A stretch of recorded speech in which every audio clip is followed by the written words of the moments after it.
ಸ್ನೇಹಿತರೆ, one step to success ಚಾನಲ್ಗೆ ತಮ್ಮೆಲ್ಲರಿಗೆ ಸ್ವಾಗತ. ಸ್ನೇಹಿತರೆ, ದಿನ ತರಗತಿಗಳಿರುತ್ತು. ಆದರೆ ಇವತ್ತು ನಿಮಗೊಂದು ಗುಡ್ ನ್ಯೂಸ್ ಇದೆ. ಏನೆಂದರೆ ಇಂದ ಕೃಷಿ ಇಲಾಖೆಯಲ್ಲಿ ಖಾಲಿ ಇರತಕ್ಕಂತಹ ಕೃಷಿ ಅಧಿಕಾರಿ ಮತ್ತು ಸಹಾಯಕ ಕೃಷಿ ಅಧಿಕಾರಿಗಳ ಒಟ್ಟು 890 ಹುದ್ದೆಗಳಿಗೆ ಅರ್ಜಿ ಆಹ್ವಾನವನ್ನು ಮಾಡಲಾಗಿದೆ. ಯಾವ್ದು ಲಾಸ್ಟ್ ಡೇಟ್ ಆಗಿರುತ್ತೆ, ಏನೆಲ್ಲ ಸಂಪೂರ್ಣವಾದ ಮಾಹಿತಿಯನ್ನು ನಾನು ಇವತ್ತಿನ ಒಂದು ವಿಡಿಯೋ ಎಲ್ಲ ನಿಮಗೆ ತಿಳಿಸ್ಕೊಡ್ತೀನಿ. ಯಾರೆಲ್ಲ ಹೊಸದಾಗಿ ನನ್ನ ಚಾನಲ್ ನೋಡ್ತಾ ಇದ್ದರೆ ಸಬ್ಸ್ಕ್ರೈಬ್ ಮಾಡ್ಕೊಳ್ಳಿ. ಪಕ್ಕದಲ್ಲಿ ಇರ್ತಕ್ಕಂತಹ ಬೆಲ್ ಬಟನ್ ಮೇಲೆ ಪ್ರೆಸ್ ಮಾಡಿದರೆ ನಾನು ಮಾಡಿದ ಮೊದಲ ವಿಡಿಯೋ ನಿಮಗೆ ಸೇರುತ್ತೆ. ಸ್ನೇಹಿತರೆ ನೋಡಿ, ಯಾರೆಲ್ಲ ಕಾಂಪಿಟೇಟಿವ್ ಎಕ್ಸಾಮ್ಗೆ ಬರಿತಾ ಇದ್ದೀರಾ, ಪ್ರತಿದಿನವೂ ಕೂಡ ತರಗತಿಗಳು ನಡೀತಾ ಇರುತ್ತೆ. ಗೌರ್ಮೆಂಟ್ ಟೆಕ್ಸ್ಟ್ ಬುಕ್ ಅನುಸಾರವಾಗಿ 6ರಿಂದ 10ನೇ ತರಗತಿಯ ಇಂಗ್ಲೀಷ್ ಟೆಕ್ಸ್ಟ್ ಬುಕ್ಗಳ ತರಗತಿಗಳನ್ನು ಈಗಾಗಲೇ ನಾನು ಸ್ಟಾರ್ಟ್ ಮಾಡಿದ್ದೀನಿ. ಸೊ ಹಾಗಾಗಿ ಈ ಎಲ್ಲ ಅನುಕೂಲತೆಗಳನ್ನು ನೀವು ತೊಗೋಬೇಕಂದ್ರೆ ಸಬ್ಸ್ಕ್ರಿಪ್ಷನ್ ತುಂಬ ಇಂಪಾರ್ಟೆಂಟ್ ಆಗಿರುತ್ತೆ. ಸಬ್ಸ್ಕ್ರೈಬ್ ಮಾಡ್ಕೊಳ್ಳಿ ಸ್ನೇಹಿತರೆ. ಸಬ್ಸ್ಕ್ರಿಪ್ಷನ್ ನಿಮಗೆ ಉಚಿತವಾಗಿರುತ್ತೆ, ಹಾಗಾಗಿ ಯಾರು ಮಿಸ್ ಮಾಡ್ಕೋಬೇಡಿ. ಬನ್ನಿ ಇವತ್ತಿನ ಇನ್ಫಾರ್ಮೇಷನ್ ಏನಿದೆ ಅಂತ ನೋಡ್ತಾ ಹೋಗೋಣ. ಸೊ ಕೊನೆಯದಾಗಿ ಏನಂತಂದರೆ, ಸರ್ಕಾರ ಸ್ಲೋ ಆಗಿ ಒಂದೊಂದೇ ನೋಟಿಫಿಕೇಷನ್ನ ಮಾಡ್ತಾ ಇದೆ. ಐ ಹೋಪ್ ದಟ್ ಒಂದೊಂದಾಗಿ ಎಲ್ಲ ಇಲಾಖೆಗಳಲ್ಲೂ ಕೂಡ ಏನಾಗುತ್ತೆ ಅಂದರೆ ನೇಮಕಾತಿ ಆಗುತ್ತೆ. ಯಾರು ಭರವಸೆಯನ್ನು ಕಳ್ಕೊಬೇಡಿ, ಭರವಸೆಯನ್ನು ಇಟ್ಕೊಳ್ಳಿ. ಇಂದೆಲ್ಲ ನಾಳೆ ಖಂಡಿತವಾಗ್ಲೂ ನೇಮಕಾತಿಗಳು ಆಗಲೇಬೇಕು, ಆಗೇ ಆಗುತ್ತೆ. ಸರಿನಾ? ಸೊ ಬನ್ನಿ, ಕೃಷಿ ಇಲಾಖೆಯಲ್ಲಿ ಖಾಲಿ ಇರ್ತಕ್ಕಂತಹ ನೋಡಿ ಸ್ನೇಹಿತರೆ, ಇಲ್ಲಿ ಕೃಷಿ ಇಲಾಖೆಯಲ್ಲಿ ಖಾಲಿ ಇರ್ತಕ್ಕಂಥ ಅಧಿಕಾರಿ ಮತ್ತು ಸಹಾಯಕ ಕೃಷಿ ಅಧಿಕಾರಿಗಳ ಒಟ್ಟು 890 ಹುದ್ದೆಗಳಿಗೆ ಕೆಇಎಯಿಂದ ಅರ್ಜಿಯನ್ನು ಆಗುತ್ತೆ. ಅದು ಮೇ 10ರೊಳಗೆ ಆನ್ಲೈನ್ ಮೂಲಕ ಅರ್ಜಿಯನ್ನು ಸಲ್ಲಿಸಲು ಅವಕಾಶವನ್ನು ನೀಡಲಾಗುತ್ತೆ ಅಂತ ಕೊಟ್ಟಿದ್ದಾರೆ. ಓಕೆನಾ? ಕಲ್ಯಾಣ ಕರ್ನಾಟಕ ಮತ್ತು ಉಳಿಕೆ ಮೂಲ ವೃಂದ ಸೇರಿ ಎಲ್ಲರಿಗೂ ಅರ್ಜಿ ಸಲ್ಲಿಸಲು ಮೇ 10 ಏನಾಗುತ್ತೆ ಅಂದರೆ ಕೊನೆ ದಿನಾಂಕ ಆಗಿರುತ್ತೆ. ಶುಲ್ಕ ಪಾವತಿ 12 ದಿನಾಂಕ ಆಗಿರುತ್ತೆ. ಓಕೆನಾ? ಮೇ 10ರ ಒಳಗೆ ನಿಮಗೆ ಆನ್ಲೈನ್ ಮೂಲಕ ಅರ್ಜಿ ಸಲ್ಲಿಸಲು ಒಂದು ದಿನಾಂಕವನ್ನು ಕೊಡ್ತಾರೆ. ನೋಡಿ, ಮೇ 10ರ ಒಳಗಡೆ ಒಂದು ದಿನಾಂಕವನ್ನು ನಿಮಗೆ ಕೊಡ್ತಾರೆ.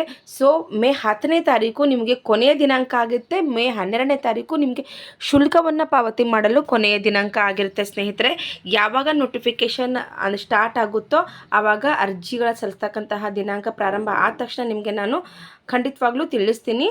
ಬಟ್ ಇವಾಗ ಏನು ಕೊಟ್ಟಿದೆ ಅಂದರೆ ಮೇ 10ನೇ ತಾರೀಕು ನಿಮಗೆ ಅಪ್ಲಿಕೇಶನ್ ಹಾಕ್ಲಿಕ್ಕೆ ಲಾಸ್ಟ್ ಡೇಟು, ಮತ್ತು ಮೇ 12ನೇ ತಾರೀಕು ಕೊನೆಯ ದಿನಾಂಕ ಅಂತ ಕೊಟ್ಟಿದ್ದಾರೆ. ಬಟ್ ಅರ್ಜಿ ಪ್ರಾರಂಭ ಯಾವಾಗ ಅಂತ ಅವರು ಇಲ್ಲಿ ಮೆನ್ಷನ್ ಮಾಡಿಲ್ಲ. ನೋಡಿ, ಉಳಿಕೆ ಮೂಲ ವೃಂದದ ಗ್ರೂಪ್ ಬಿ ಹುದ್ದೆಗಳಾಗಿರುತ್ತೆ. ಇವು ಒಟ್ಟು 632 ಹುದ್ದೆಗಳಿಗೆ 81 ಅಧಿಕಾರಿಗಳಾಗಿರ್ತಾರೆ. 551 ಸಹಾಯಕ ಕೃಷಿ ಅಧಿಕಾರಿಯಾಗಿರ್ತಾರೆ. ಜೂನ್ 7ರಂದು ಹಾಗೂ ಜೂನ್ 7ರಂದು ಹಾಗೂ ಕಲ್ಯಾಣ ಕರ್ನಾಟಕ ವೃಂದದ ಒಟ್ಟು 258 ಹುದ್ದೆಗಳಿಗೆ 40 ಕೃಷಿ ಅಧಿಕಾರಿ ಹಾಗೂ 218 ಸಹಾಯಕ ಕೃಷಿ ಅಧಿಕಾರಿ. ಜೂನ್ 14ರಂದು ಲಿಖಿತ ಪರೀಕ್ಷೆ ಇರುತ್ತದೆ. ನೋಡಿ, ಜೂನ್ 14ರಂದು ಸ್ನೇಹಿತರೆ ಲಿಖಿತ ಪರೀಕ್ಷೆ ಇರುತ್ತಂತೆ. ಓಕೆನಾ? ಇಲ್ಲಿ ನೋಡಿ, ಅವರು ಮೆನ್ಷನ್ ಮಾಡಿದ್ದಾರೆ ಎಷ್ಟು ಒಂದು ಕಲ್ಯಾಣ ಕರ್ನಾಟಕ ವೃಂದದವರಿಗೆ 258 ಹುದ್ದೆಗಳಿದೆ. ನಾನ್ ಕಲ್ಯಾಣ ಕರ್ನಾಟಕದವರಿಗೆ 632 ಹುದ್ದೆಗಳಿದೆ. ಇಲ್ಲಿ ಅವರು ಡಿವೈಡ್ ಮಾಡಿ ಹೇಳಿದ್ದಾರೆ ಎಷ್ಟು ಅಧಿಕಾರಿಗಳಿದೆ, ಎಷ್ಟು ಸಹಾಯಕ ಅಧಿಕಾರಿ ಇದೆ ಅಂತ ಡಿವೈಡ್ ಮಾಡಿ ಹೇಳಿದ್ದಾರೆ ಸ್ನೇಹಿತರೆ. ಅದರ ಜೊತೆಗೆ ನೋಡಿ, 2 ವೃಂದದವರೆಗೆ ಕನ್ನಡ ಪರೀಕ್ಷೆ ಜೂನ್ 6ರಂದು ನಡೆಯಲಿದೆ. ಕಂಪ್ಲೀಟಾಗಿ ಕೊಟ್ಟಿದ್ದಾರೆ ನೋಡಿ. ಹಾಗಾದರೆ ಇನ್ನೇನು ನಿಮಗೆ ಏಪ್ರಿಲ್ ಲಾಸ್ಟ್ ವೀಕು ಅಂದರೆ ಇದೇ ಲಾಸ್ಟ್ ವೀಕ್ ಅಲ್ವಾ, ಇನ್ನೇನು ಹೊರಗಡೆ ಬೀಳುತ್ತೆ, ಈ ಅರ್ಜಿಗಳು ಸಲ್ಲಿಸ್ತಕ್ಕಂತಹ ಒಂದು ದಿನಾಂಕ ಹೊರಗಡೆ ಬೀಳುತ್ತೆ. ಅಲ್ಲಿಂದ ನೀವು ಅರ್ಜಿಗಳನ್ನು ಸ್ಟಾರ್ಟ್ ಮಾಡ್ತಾ ಹೋಗಿ. ತುಂಬ ಒಳ್ಳೆಯ ಹುದ್ದೆಗಳಾಗಿರುತ್ತೆ. ಹಾಗಾಗಿ ನೋಡಿ, ಜೂನ್ 6ರಂದು ಕನ್ನಡ ಪರೀಕ್ಷೆ ಇದೆ ಅಂತ ಆಲ್ರೆಡಿ ಅವರೇ ಮೆನ್ಷನ್ ಮಾಡಿದ್ದಾರೆ. ಹೆಚ್ಚಿನ ವಿವರಗಳಿಗೆ ಈ ಕೆಳಗಿನ ಲಿಂಕ್ ಮೂಲಕ ಏನು ಮಾಡಬೇಕು ಅಂತಂದರೆ ಮಾಹಿತಿ ಪಡೆಯಲು ಏನಾಗಿದೆ ಕೋರಲಾಗಿದೆ ಅಂತ. ಈ ಲಿಂಕನ್ನು ನಾನು ನಿಮಗೆ ಡಿಸ್ಕ್ರಿಪ್ಷನ್ ಬಾಕ್ಸಲ್ಲಿ ಕೊಟ್ಟಿರ್ತೀನಿ. ಲಿಂಕನ್ನು ಓಪನ್ ಮಾಡಿಕೊಂಡು ಏನೆಲ್ಲ ಮಾಹಿತಿ ಇದೆ ಅಂತ ನೋಡ್ತಾ ಹೋಗ್ಬೋದು. ಸರಿನಾ? ಕಲ್ಯಾಣ ಕರ್ನಾಟಕ ವೃಂದದ ಲಿಂಕ್ ಕೂಡ ಇದೆ. ಉಳಿಕೆ ಮೂಲ ವೃಂದದ ಅಧಿಸೂಚನೆಯ ಲಿಂಕ್ ಕೂಡ ಕೆಳಗಡೆ ಇದೆ. ಈ ಎಲ್ಲ ಲಿಂಕ್ಗಳನ್ನು ನಾನು ಡಿಸ್ಕ್ರಿಪ್ಷನ್ ಬಾಕ್ಸಲ್ಲಿ ಕೊಟ್ಟಿರ್ತೀನಿ.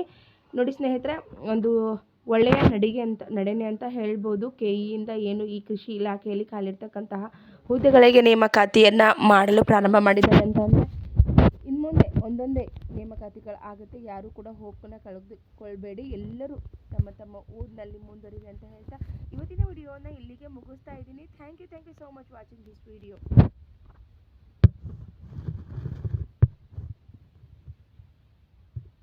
ಸ್ನೇಹಿತರೆ, ಯಾರೆಲ್ಲ ಈ ಒಂದು ಡಿಗ್ರಿ ಮುಗಿಸಿರ್ತಾರೆ ಅಥವಾ ಈ ಹುದ್ದೆಗಳಿಗೆ ಹಾಕಬೇಕಂತಿರ್ತಾರೆ, ಅವರು ಎಲ್ಲರಿಗೂ ಶೇರ್ ಮಾಡೋದ್ರಿಂದ ನನ್ನ ಒಂದು ಯೂಟ್ಯೂಬ್ ಚಾನಲ್ ಕೂಡ ಏನಾಗುತ್ತೆ ಅಂದರೆ ಗ್ರೋತ್ ಆದಂಗೆ ಆಗುತ್ತೆ. ಅದ್ರ ಜೊತೆಗೆ ನಿಮ್ಗೆ ಏನಾದರೂ ಡೌಟ್ ಇದ್ದರೆ ಕಮೆಂಟ್ ಮೂಲಕ ತಿಳಿಸ್ಬಹುದು.